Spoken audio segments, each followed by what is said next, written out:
What is going on, guys? Welcome back to a new video. This is this is part 4 of my rebuild series. So basically, last episode or last video, whatever you want to call it, my car turned on. Fortunately, I didn't want to go into gear. I mean, it would go into gear, but the car wouldn't move, so I could let go of the clutch completely. The car wouldn't move, and I could just put it into gear while the car was on without hitting the clutch, and nothing would happen. I ended up removing the transmission. We're bringing it down and checking everything over.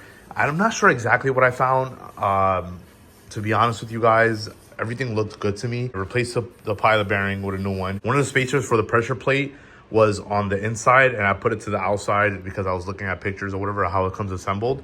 And when I put it on the outside, what I'm assuming is that it pushed the pressure plate more in, and that way the bearing is not touching it completely. So it's like it has such like a little bit of space, and I guess with that little bit of space before, since the pressure plate was pushed a little bit more back, it was kind of like the clutch was always pressed. So not too sure exactly. That's what I'm assuming. That's my theory. Right now I'm putting everything back together. So this side's already done. The exhaust is already on. The transmission's already on. I still have to put the intake manifold on. I'm just taking care of a few things. I'm replacing all the vacuum lines because when I was removing the vacuum lines, some of them broke, and they were very cheap. So I just brought like high performance ones or whatever. Everything's already on and assembled in the front. The transmission's already in. This side's already complete. I still have to assemble the interior. So I still have to put the shifter in, and that's pretty easy. I still have to assemble that side, which I'll do last. The car will turn on without assembling that. Not too bad. I'm gonna just keep cleaning this up, and then I'll see you guys in the next whatever. Also, guys, I've kind of like taken up this new hobby of model cars.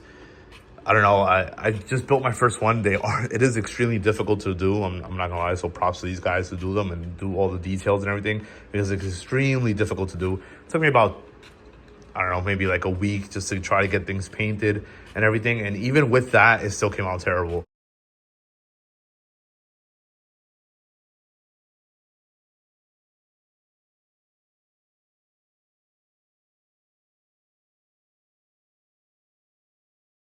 It's kind of like building a car, but not as expensive because you're just building it in a scale model and not in real life. So I don't have to keep going through cars, I feel like. All right, guys, it's been like an hour. The intake's finally on, and the piping's on, fuel rail's on, the fuel injectors are wired up.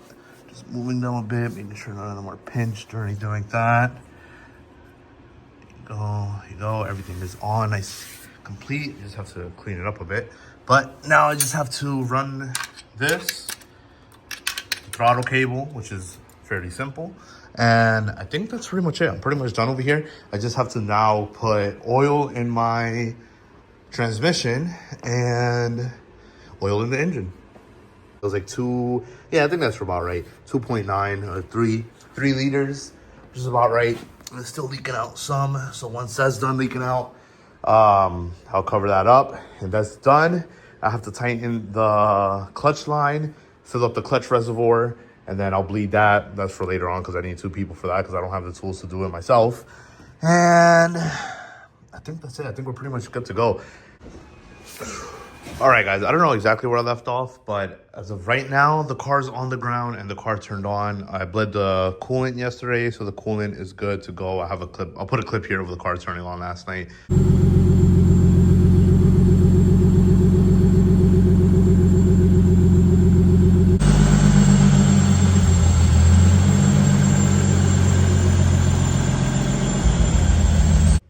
There was a few things that were weird. It had a little misfire, which went away. So perfect. I'm also thinking the car is reading that it still has a little bit of E85 in it, 15%, which isn't much, but that could gunk up somewhere and basically cause a blockage somewhere, maybe in the injectors or something. It had a noise with the clutch. The clutch wasn't really working too well at first, but it also cleared up, which is a little weird, but that I'll figure it out once I'm driving the car if I'm still having a problem. Basically, what I've been doing is just cleaning up the garage a bit. As you can see, is a lot more space. All this is getting taken out and put into storage. Clutch in.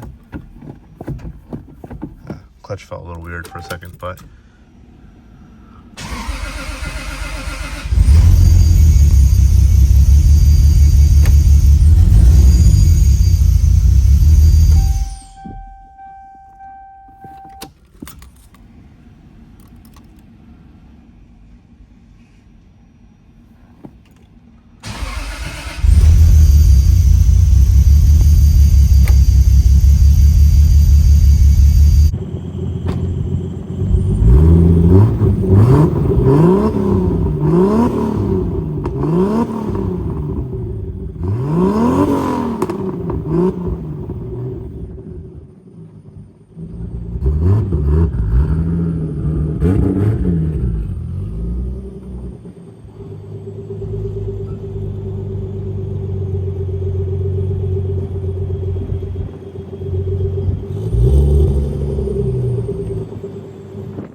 sorry that my voice sounds a little crazy. I've been sick for like a week. I don't really remember where I left off in the last video. A problem that I was having also was before, the oil that I was getting in my exhaust, which I assumed was from the engine, was probably coming from the turbo, because as you can see, there's still oil there. So I was turning the car on, and this had kind of an exhaust leak. So oil was getting everywhere, spilling all over the place. I'm taking the turbo out.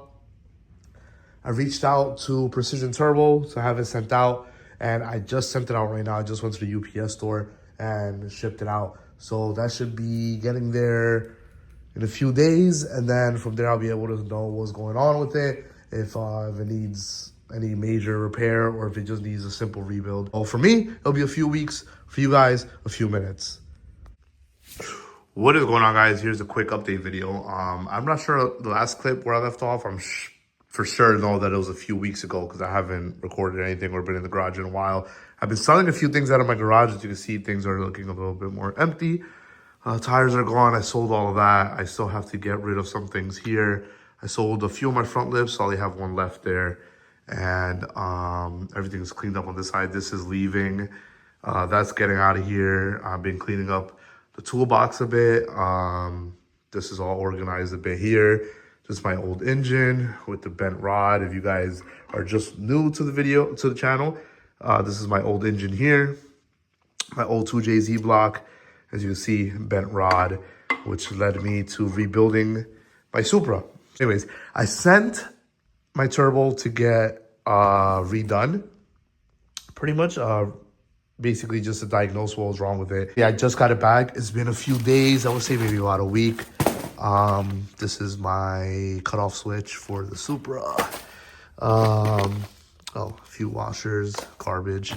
I already opened it up just so that I wanted to see it, but there it is. Everything is pretty much brand new. If I can open it, you know, if I could do this with one hand. Oh, there you go. All right, so everything is pretty much brand new. The centerpiece here is brand new. The exhaust side, all brand new, as you can see.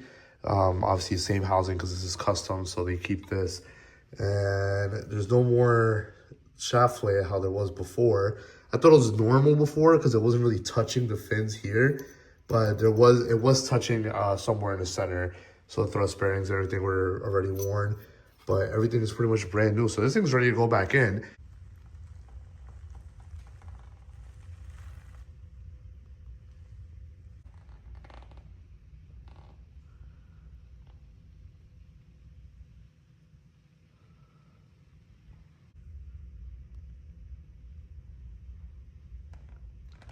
All right, guys, so I'm here installing the turbo.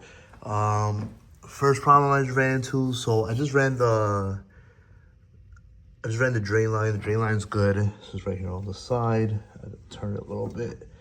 that's how it would be. And this will go right here. So that's good. But unfortunately, the way it's clocked is not correct. So as you can see, this has to be turned like this. So I'm probably gonna just start taking these apart and then turning it around, and hopefully that would fix the problem that I'm having right now, and then it should be good to go. All right, guys, and just like that, it's fixed and fitted perfectly fine. I just took these bolts out in the back and rotated the housing the way it should be. See, it lines up perfectly now, and that's ready to put in officially. Just gotta put the coupler on, bolt it down. These are the hardest bolts to put on, the ones in the back, right there on the other side. Once that's on, connect the downpipe, and that's it. This thing's ready to turn on.